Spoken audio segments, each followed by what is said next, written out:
what their presence was like in the room. But for me, experience. Yeah.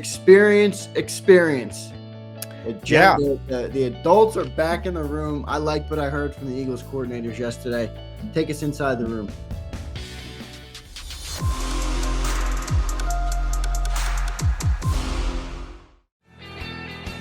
Good morning, Birds fans. A Friday edition. Friday is here.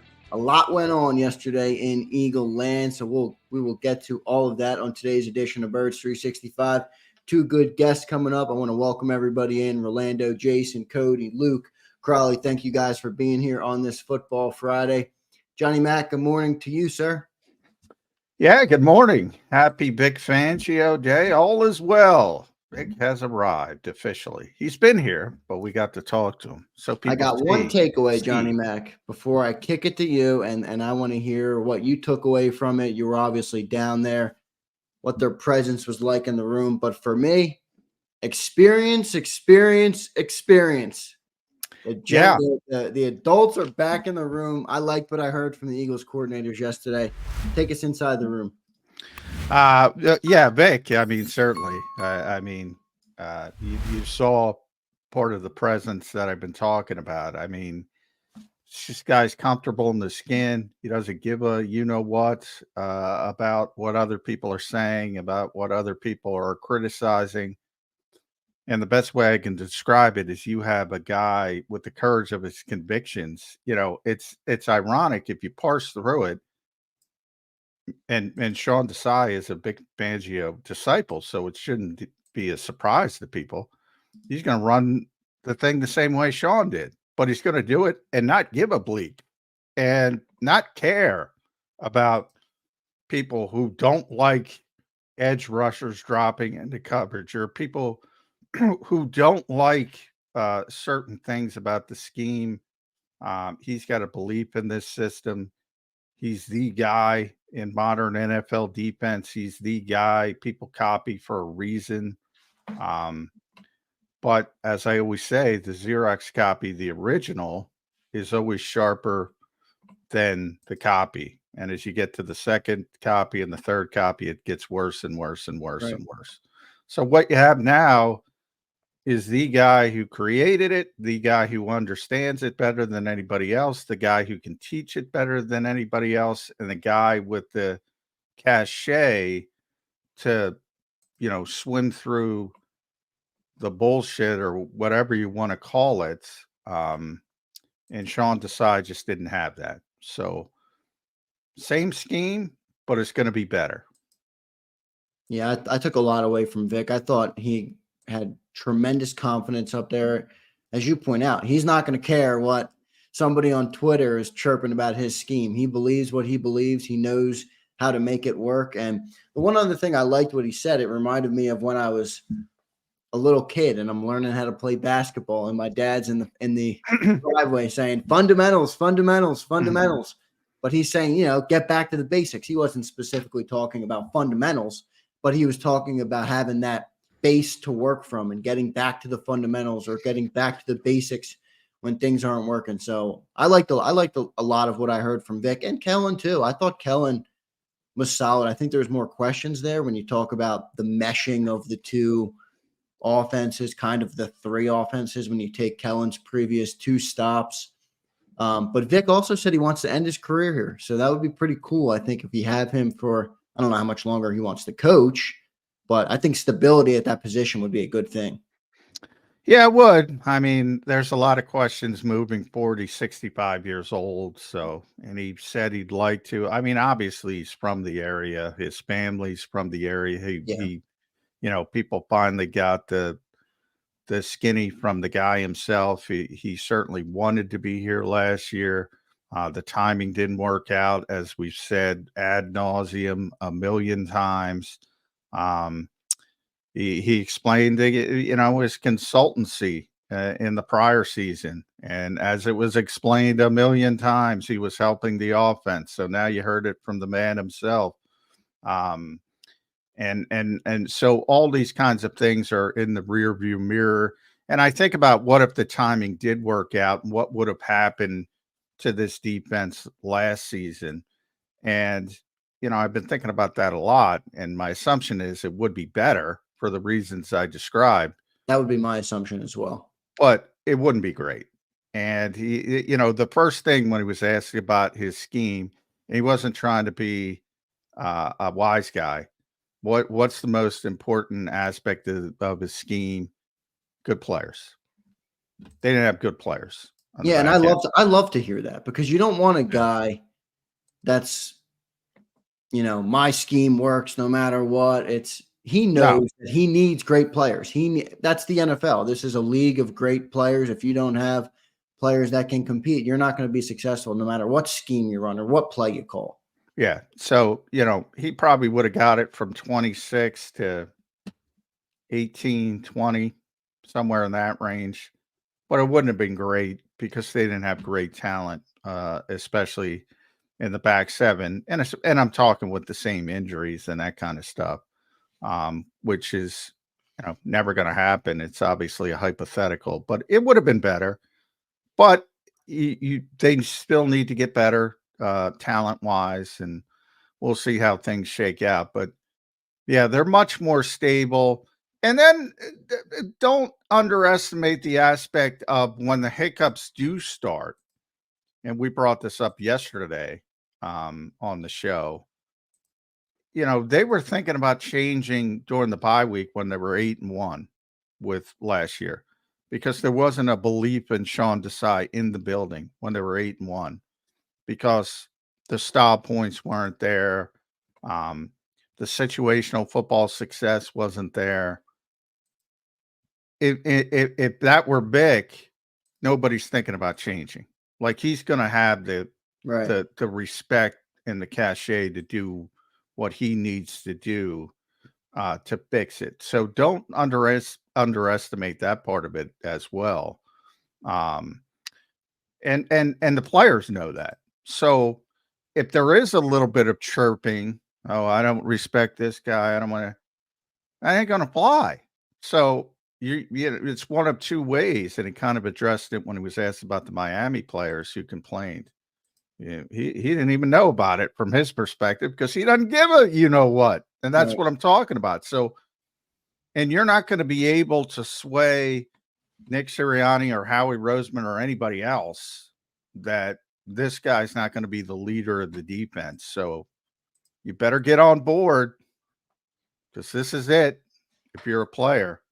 One more question on Vic Fangio before we turn it over to Kellen Moore. Obviously, we're going to continue to talk about these guys all show long. We have Paul Domowich, Hall of Fame selector, in hour number one at 8:20 as always, our Friday guest. And then in hour number two, Mark Farzetta will join us. Johnny Mack and I want to thank everybody in the chat box. We see you, Twiz and Crawley, C24, Joseph. Make sure you guys like the shows. It's the number one thing you can do to help us grow. We appreciate that. Johnny Mack, he's going to work these guys, Vic Fangio. And I think that's an old school. You can hear that old school in him. He's said it. I think these players still want to work. We got to be the adults that push them to work. I like hearing that. How do you think the locker room will take that? Yeah, that's one thing I disagree with Vic with. I don't disagree on much with Vic, but I do disagree. He said essentially the players haven't changed, the ecosystem around them Yeah. has changed. I don't agree with that. I just don't. I mean, you see it. I mean, the setup is, and it's not their fault. That's how they grew up. You know, you can't, as Vic said, you can't go back to two-a-days. You're not allowed. It's, you can't work them the way you used to work them, even if you wanted to. And this is the system they've essentially grown up in. So there's definitely been change amongst the players. And maybe that change is because of the ecosystem around them. But there is change with the players. And, but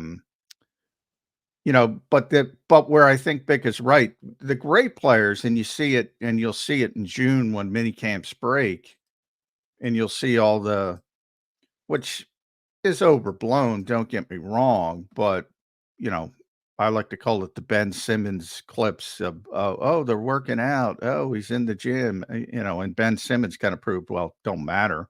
He can make 100 jump shots in the gym. Ain't going to translate to the floor.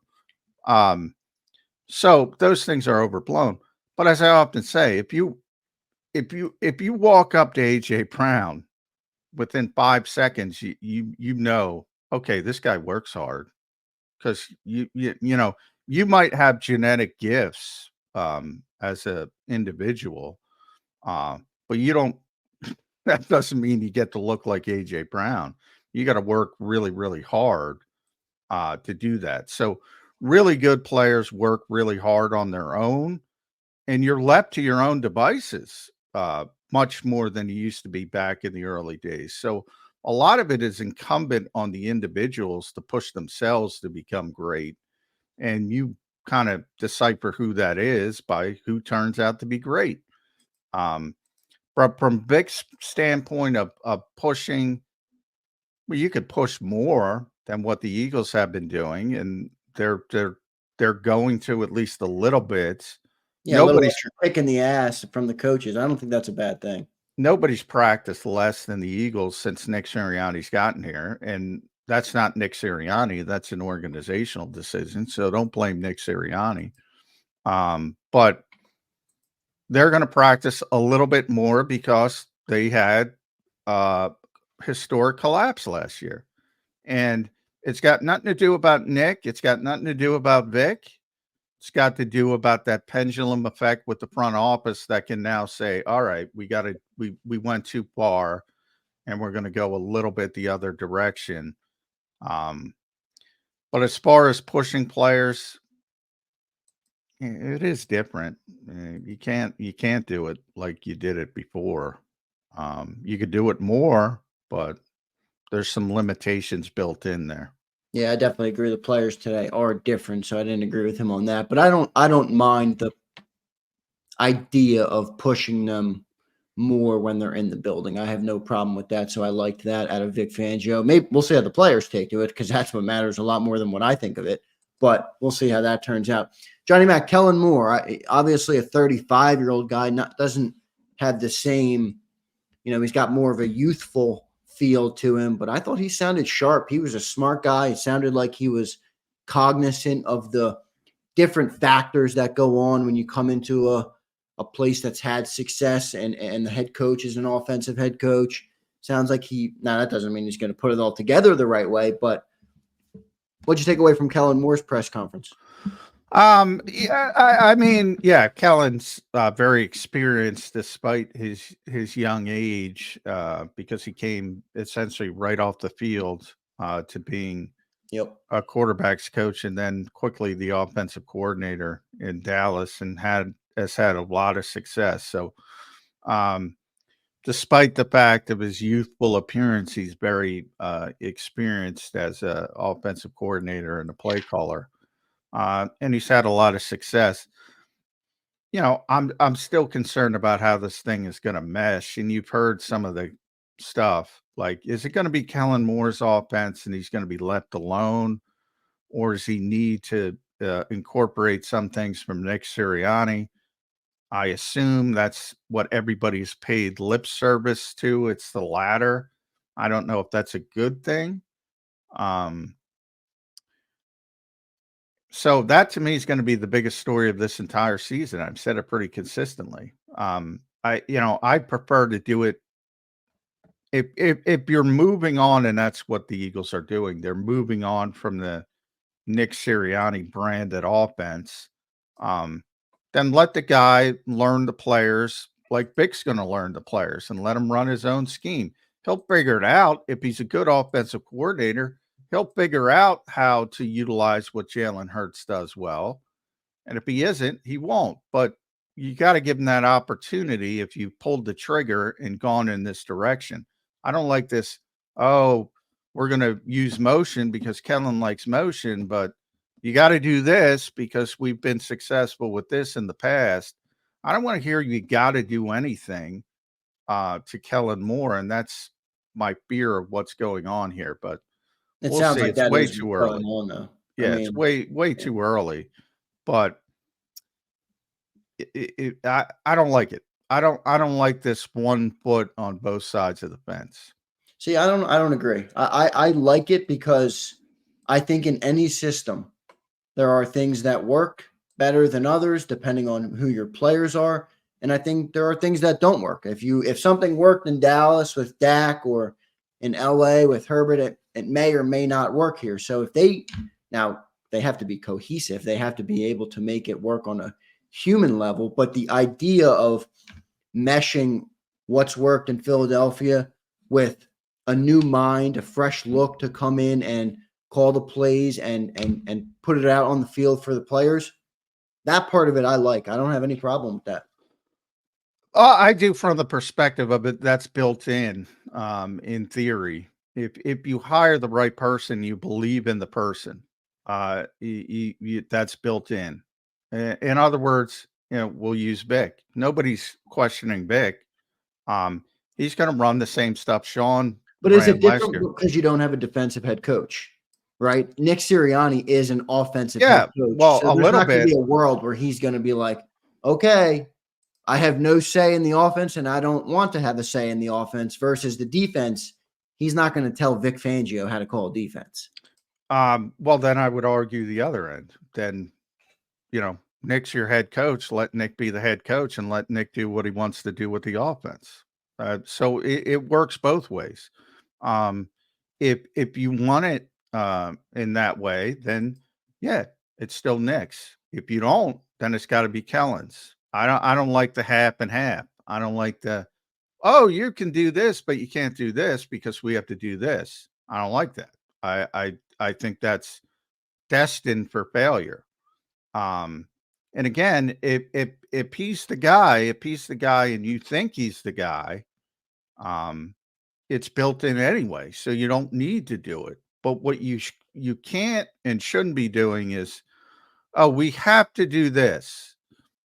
Should never be saying that to a guy that you brought in to run your offense or your defense. If you have belief in it. Yeah, we'll see how it shakes out. My guess would be it is going to be a lot of still Nick Sirianni's offense. You're just bringing in a fresh voice, a new voice, a new face, a guy that has no ties to it from the past, and maybe he can expand on it or add some variety to the play calling, as everybody was, up in arms about last year. I don't. By the way, that Kellen was asked for. I believe the question was, what was the most important thing on game day for him as a play caller? And what did he say? He said, clean operation. And it ain't about, oh, I got to run a jet sweep. I gotta run this on that. Clean operation, execution, teaching, clean operation, execution. So you're saying this setup could potentially harm the ability to always have a clean operation? No, not at all. I'm saying people want you brought up the point about the play calling and people want more. It's not about that. I say it all the time. About clean operation, as he said, execution, do what you're supposed to do, understand what you're supposed to do in a certain situation, and people will believe it's a good play call because you will be executing the proper play call. Let's get to a first commercial timeout. We have Paul Domowitch, who's talked to a lot of coordinators in his day. I'll see what he thinks of the Eagles' first coordinator press conferences. All the other Eagles news of the week will run by Domowitch.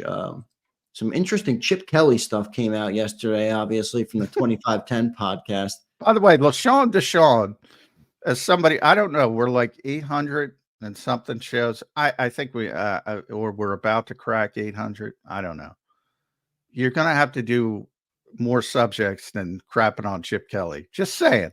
You gotta expand the subject matter at some point.